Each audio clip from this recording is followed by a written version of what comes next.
Tonight we get to hear from one of Westminster's finest, Todd Cole, class of 1983. He graduated from Westminster with a degree in elementary education.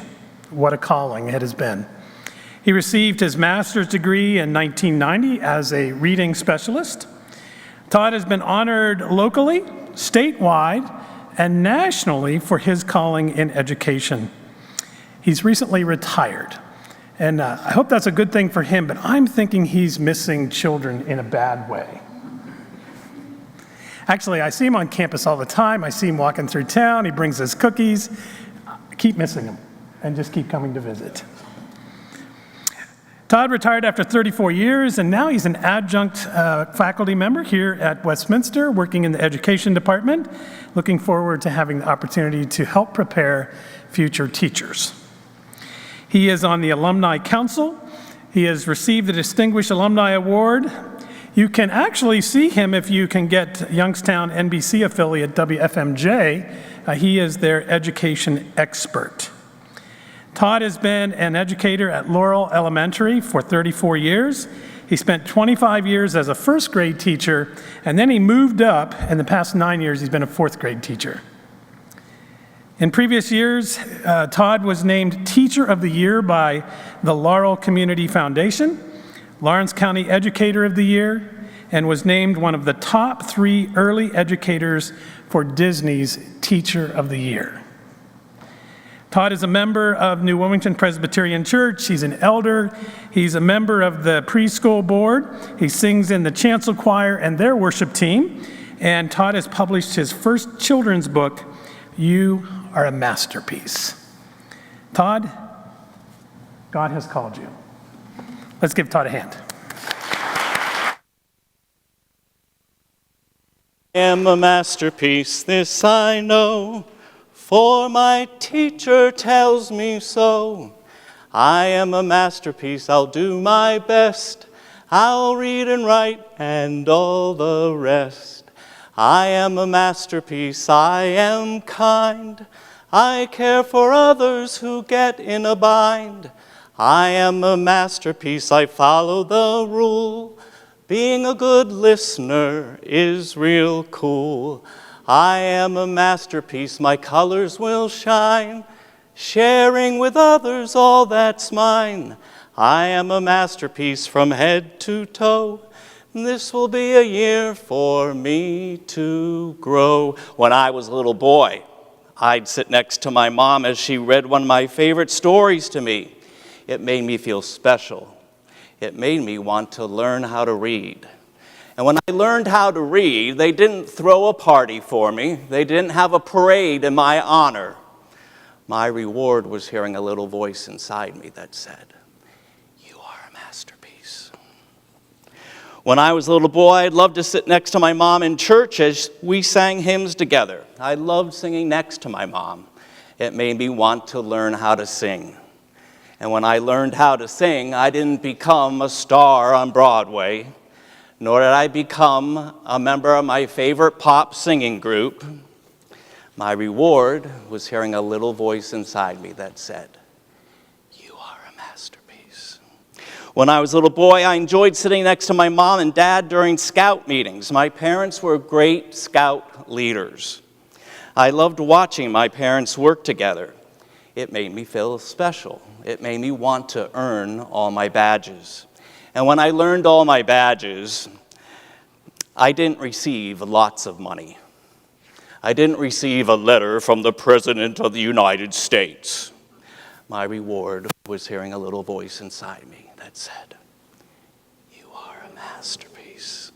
When I was a little boy, I'd sit next to my dad on a sandy beach as he taught me how to swim. I loved watching my dad swim. It made me feel special. It made me want to learn how to swim. And when I learned how to swim, I didn't become an Olympic swimmer, and I didn't become a lifeguard on a crowded beach. My reward was hearing a little voice inside me that said, "You are a masterpiece." My parents were clearly my first teachers in life. They connected home, school, and church together to create a bond that was unshakable. I'm going to stop reading from my children's book to try and convey how these activities and memories of mine help to support Hebrews. How many of you have a trophy like this? Something like it. Okay. Did you bring it to school with you? Probably, maybe not. Maybe it's on a shelf or a bookcase at home. Most likely you're just walking right by it, forgetting about the amazement of getting this trophy. You're probably dusting around this trophy. But you can't dust around the journey that brought you to this trophy.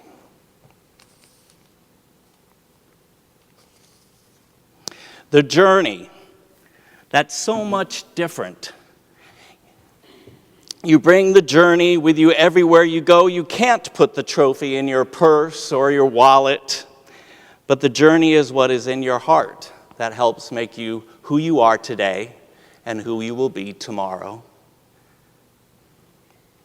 It will help you become a more responsible citizen. It will teach you to not run the race just for the prize, but for the journey itself. Now, my picture book continues on to tell you that I'm going to become a teacher. And that's when one of the most important decisions of my life happened to me. God brought me to Westminster. He brought me Judd McConnell and Wayne Nickerson, the chaplains of our church before you. They guided and encouraged me with my already established faith formed by my parents to grow even better, even stronger. It was through the chapel office that I was active in service teams and clown ministry. You remember that? Clown ministry? And I was active in leading a Sunday school group that traveled to Highland Presbyterian in Newcastle. Wayne and Judd helped bring colors to my palette. Then my professors, particularly Gerb Miller and Dar Huey. Gerb would take Charlotte's Web, and we would sit and listen to him read it to us, and he made me feel like I was sitting on the stool right next to Fern in Zuckerman's barn, listening to all the animals try to find a way to save Wilbur's life. He gave me my passion for children's literature. Dar, his gentle spirit, was something that I hope to imitate and bring into my classroom. Dar created an atmosphere that encouraged me to raise my hand as a freshman in college who lived 9.5 hours away. Both Gerb and Dar helped me to realize that I would not be teaching the curriculum, but I would be teaching children. I would be teaching the whole child. I would be teaching the sexually abused, the physically abused, the verbally abused. I would be teaching the child who was raised by one parent that had 3 different jobs to make ends meet. I would be teaching the child exposed to drugs and alcohol on a daily basis. I would be teaching the child who didn't have a meal since the day prior at lunchtime. I would be teaching the child who was bullied, and I'd be teaching the bully. I would be teaching the child whose only moral compass was mine. When I became a teacher, my colleagues helped me carry the torch that was instilled in me by Gerb, Dar, Wayne, Judd, and my parents. Then, my friends, take a look around you right now, because these are going to be your lifelong friends. Some of my lifelong friends are here with me tonight after 35 years. That's very telling of what kind of a place Westminster is. They have been with my family through thick and thin, the good and the bad, the highs and the lows, and my fraternity friends helped me and gave me the word of lifelong friend gave new meaning to it. They gave to the community and they created so many memories for me. I cannot encourage you enough to use Jim and to use your professors and your friends to help you establish and grow a faith that's even stronger. Without them, I'm not sure if I would have had the strength to make it through when life happens. I do believe God doesn't give you what you can handle, but the strength to handle what you are given. He puts people in your life to help you through. These people, along with my sturdy palate of my parents, prepared me for not just what the teacher's manual in the classroom, but for the teacher's manual for life. The Bible has helped to add the bright colors as well. Ephesians 2:10, for we are God's masterpiece. He has created us anew in Jesus Christ so we can do the good things that He has planned for us.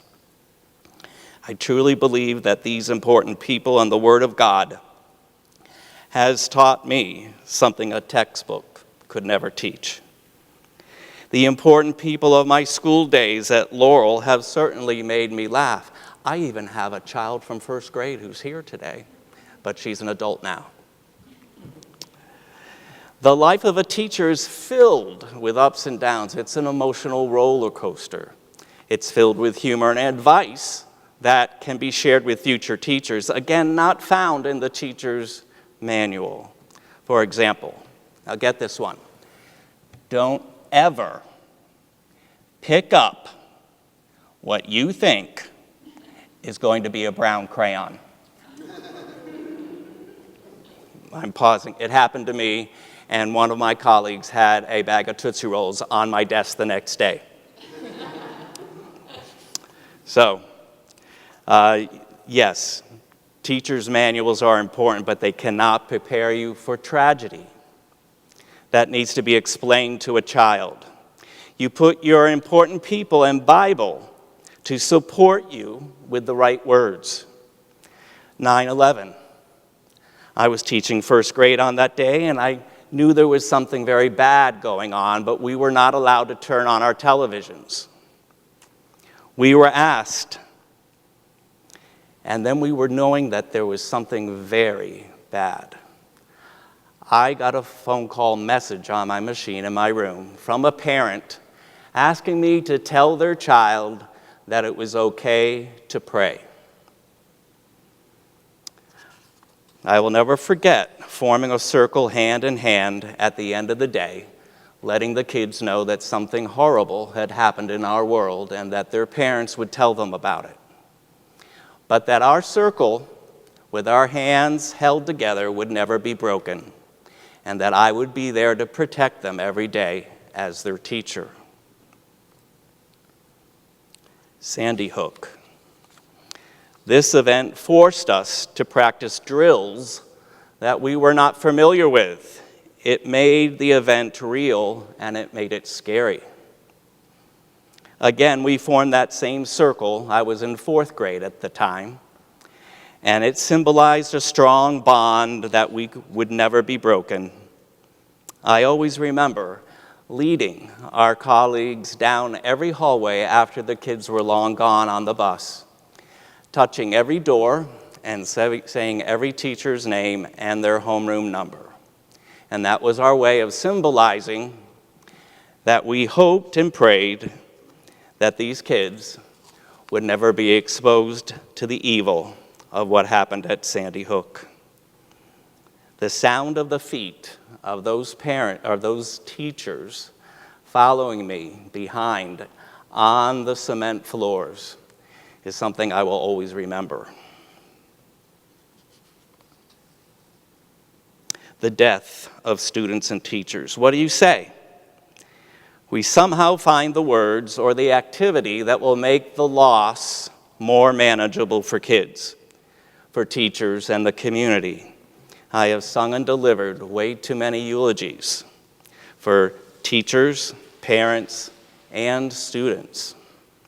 It is important to note that when a child has died at Laurel Elementary, the third floor of this great college would send a note and flowers to our school, again instilling that we do not teach the curriculum, but we teach children. Again, through your important people who know God, will give you the strength to make it through. Teachers are often seen as heroes in our child's life. They look to us for answers, and we better be prepared by the faith and knowledge of Jesus Christ to help us through with these words. Now, as life continued to happen, my family and friends from Westminster, my colleagues from Laurel, and my church family from across the street gave me the strength to make it through my dad's day of glory.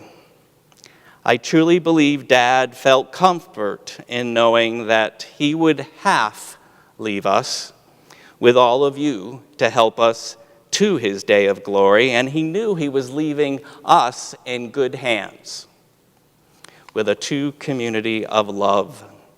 When I was diagnosed with cancer, my road was quite eventful, with 3 surgeries in 10 days and a 4th one in 6 months later. That put me in a long-term hospital with doctors who told me I would never eat again. God took everyone who knew me on an unexpected journey of answered prayers, but in his time, not in ours. It was the journey that made me who I am, not the scars all over my stomach. I also believe that it helped me run the race, not for the prize. I also believe it was the people who had similar experiences of faith that helped me run the race. And do you know that Wayne, the chaplain from the past, came to visit me in that long-term care facility? He lived in Colorado. He did come back to visit his family in Volant, but he had to go all the way to Pittsburgh to visit me for an afternoon. That's very telling, too, what kind of a place this is. A close classmate of mine is the one that called him. Dar brought books upon books, boxes upon boxes, when they had a book drive here for teachers to get free books, and he knew I could not make it, and so he loaded up his car and brought them all to my house. My brother came from Vermont and would hold my mother up for 2 weeks at the beginning of my journey, and I often wonder if I had been placed in the long-term care facility to teach others who are on this walk with me to become closer to Christ, as I certainly did. Teachers were gathering to pray for me at the before school and after school. I was meeting nurses during the night shift who were telling me about their hardships of losing a husband or losing a child. Maybe I was placed there to give them comfort. I had a student who wrote to me, many did, but this child asked, "Are you going to die?"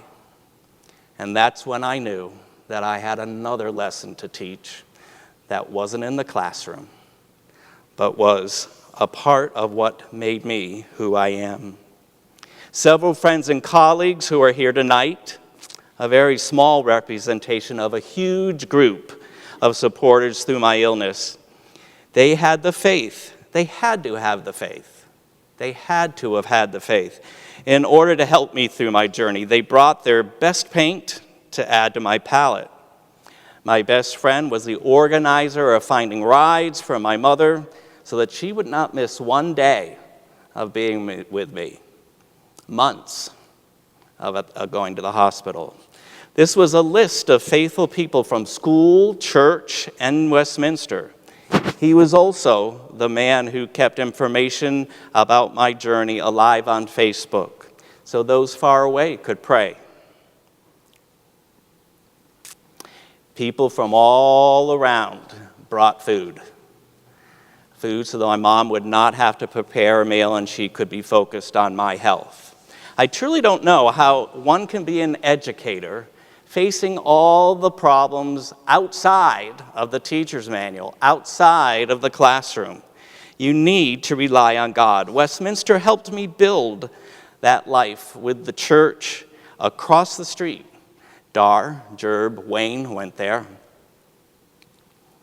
This connection helped me find a continued presence of faith that grew and grew. They journeyed with our family when life happened. Now my mother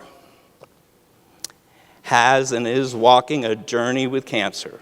The strongest, most beautiful woman who was my rock during my illness. A mother, a nurse, a servant, a scripture reader when I couldn't even open my eyes. She has made her journey an example of grace in every aspect of the word. She never questions. God gives her the strength to handle what is given. So as I close, remember to look toward your lifelong friends, toward the chaplain, toward your professors. They will be with you for life when life happens, the good and the not so good. Look toward God, surrounding yourself with a cloud of witnesses who let us run the race, not only for the prize. And when you look toward all these people, you will be able to say, all of us are masterpieces. Welcome to the Museum of Life, a museum where parents, students, teachers, families, and friends will work together so that the brilliant colors of each masterpiece will shine brightly with each day of growing, loving, reading, laughing. What's over there? I can't see it.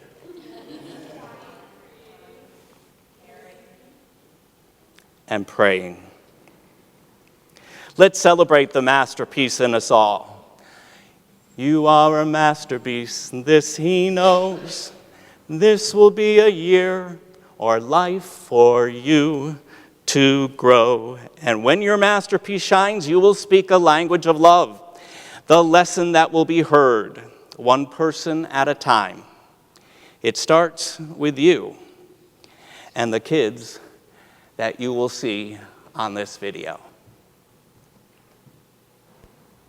Hi, my name is Mr. Cole. I'm a fourth grade teacher here at Laurel Elementary School. It's really important for our kids to pass the test, to do their best in language arts, in math, in science, and social studies. But it's also important for our kids to do well in science, math, language arts, and social studies, and be a good person too. At Laurel Elementary, our motto is to be kind, safe, and responsible. Today's song that they will be singing is called Love in Any Language, and it's a song that's sung by one of my favorite artists, Sandy Patty. Please listen as these fourth graders teach you a lesson on how to be kind, safe, and responsible.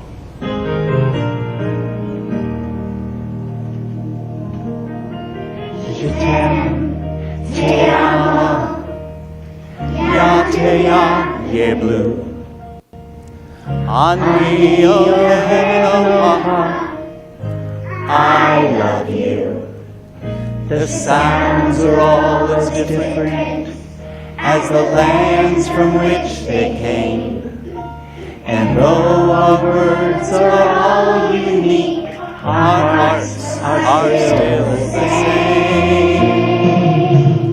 Love in any language, straight from the heart, pulls us all together, never apart.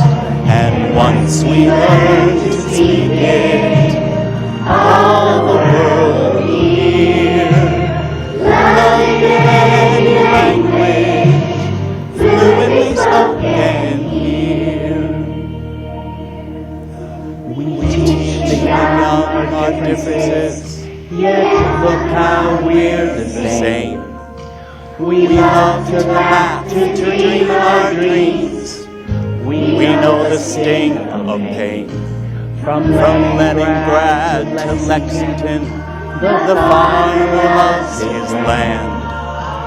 and daddies all get misty-eyed to give their daughters hand.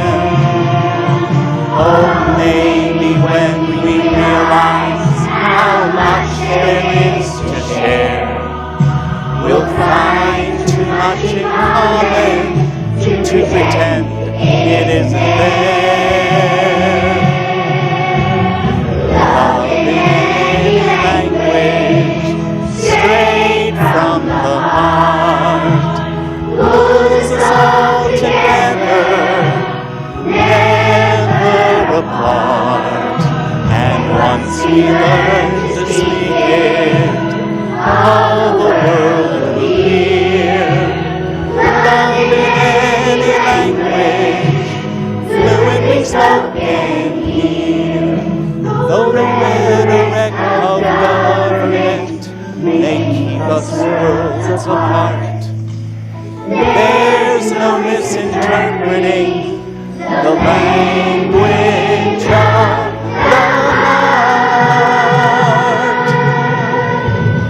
Love in any language, you can sing it if you want to, from the heart, pulls us all together, never apart.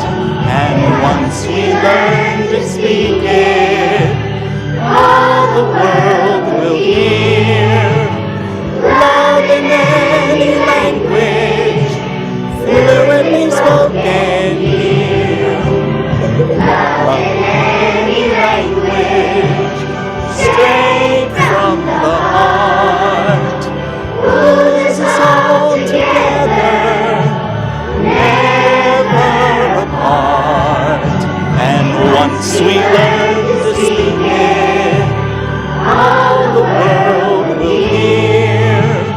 Love in any language, fluently spoken here.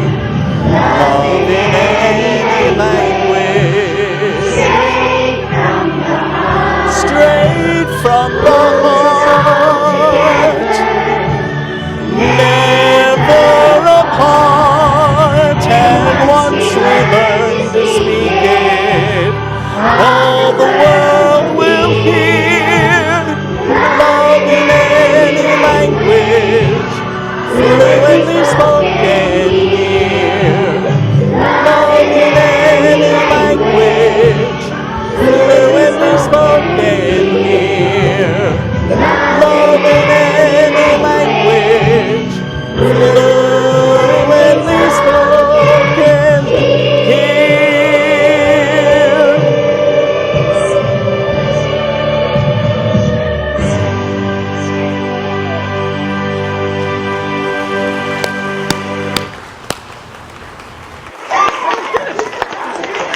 Amen.